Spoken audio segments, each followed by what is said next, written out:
October in Kentucky. It's a beautiful time of the year. The days are cooling off, the nights are cool, leaves are changing, and it's just a nice time to be in Kentucky. Except for the McNick party that was traveling here from Virginia, which was back in 1786. Now this was still Virginia where they were at, so they were still in Virginia, but they were really in Kentucky. And this was a time where, for a lot of people to enjoy the weather, enjoy the scenery, and do the things they got to do before winter set in. But for the McNitt party, it was a terrible time. It was 14 families, and they were coming from Virginia to over this way. They were headed to new land in Kentucky, somewhere they could call their own, start a new life, and tragedy struck. On the night of October 3rd, 1786, their party was attacked in the night by Indians. 24 of them were killed right off. A few of them escaped. I've heard other stories and read about the stories, and some say that 2 escaped, some say maybe 3, 4, but that's something we never know.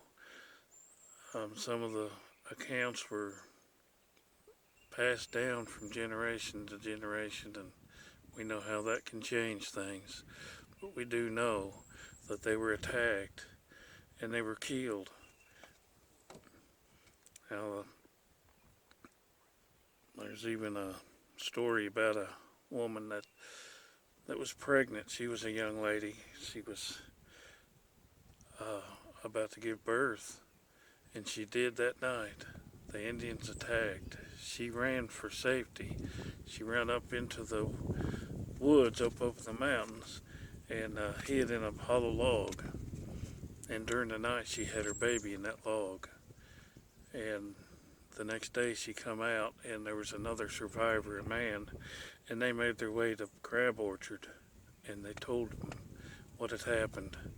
Now, this all happened up in Levi Jackson State Park, up right outside of London. You can go there today and see the cemetery. Later on, I got a video I'll show of where it's at and show you the terrain. And it's just a short video, but it shows you what was there. But you realize the times that this happened. It's 1786. The Revolutionary War had just been over for 3 years, so there was a lot of tension. A lot of Indians fought in that war on both sides. We don't know. They say Chickamaugas. We just don't know what Indians did the attack or anything. But Crab Orchard, they sent back a rescue party, and mainly they did was there was nothing to rescue. They came back and they buried the dead, picked up all their belongings, and took them back to the fort with them.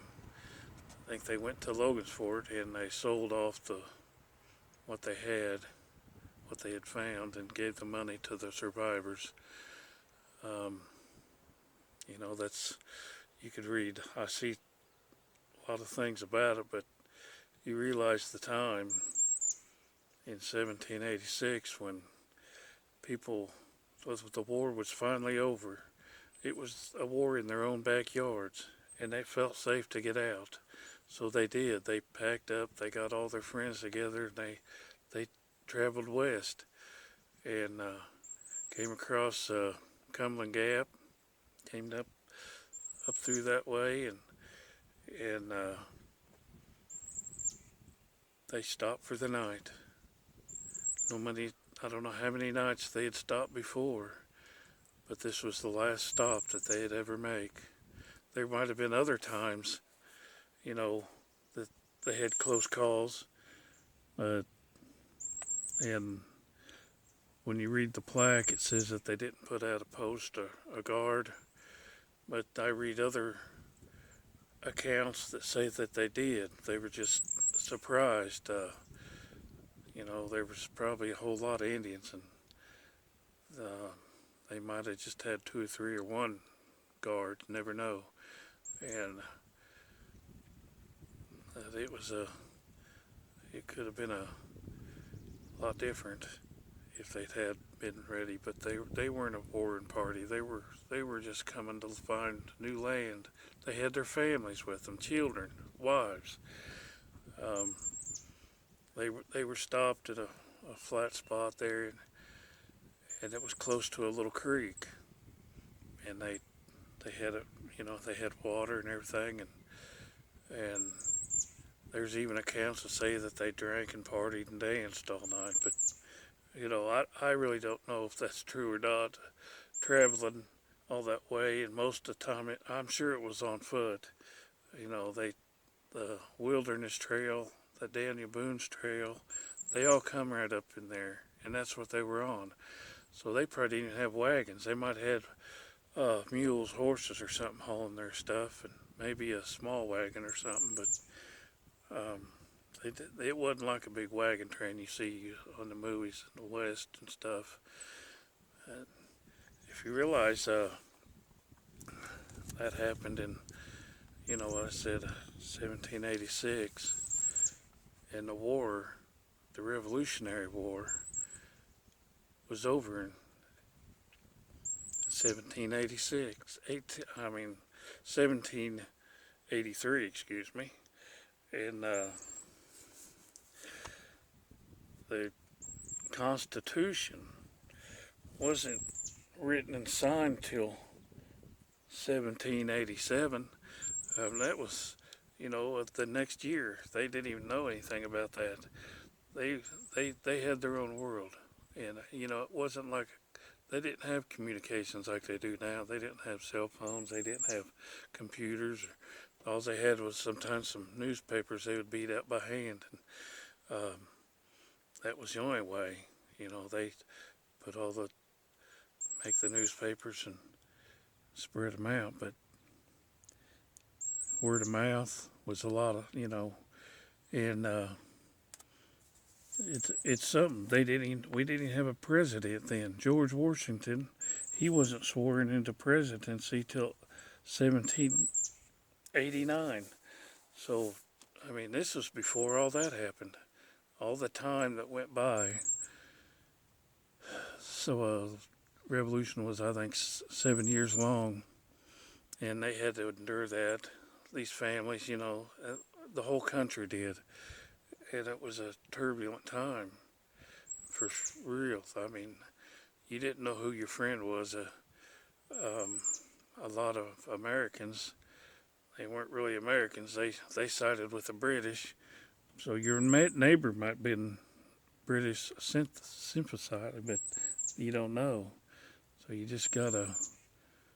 They didn't know who to trust, and even the Indians. I don't know if they trusted any Indians really, but there was a lot of friendly Indians that helped the white people a lot, and they were in a new country. They didn't know. They might even have seen them coming and thought they were friendly, but we'll never know that.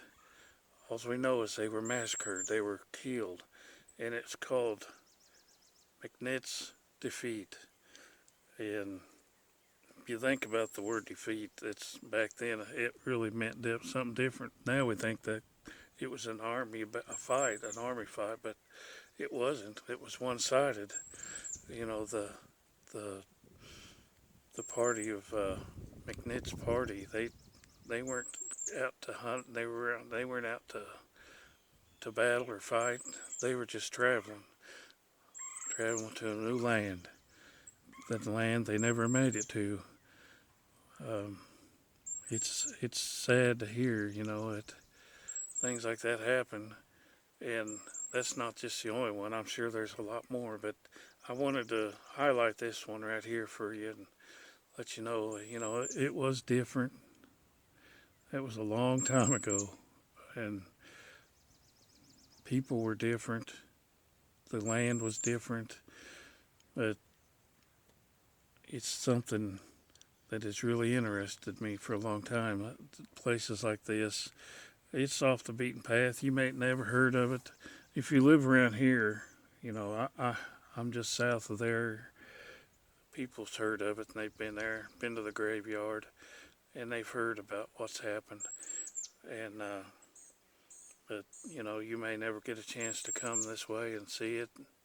So maybe this will help, and you can enjoy it a little bit and see what it's like, where it was at, and the stones are, they're just field stones. There's no names on them or nothing. They got a rock wall around it. Uh, it's it's really sad what happened.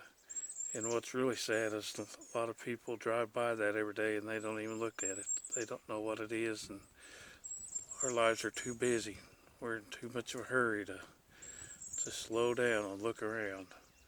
Maybe we just, you know, but I hope you enjoyed this and continue to pray for Ukraine, the people over there suffering. Just pray that this war it gets over soon, and they quit killing the babies and the women. It's awful. It's a real awful thing. But I want to say God bless you. Enjoy this beautiful sunny day He's given us. Thank you.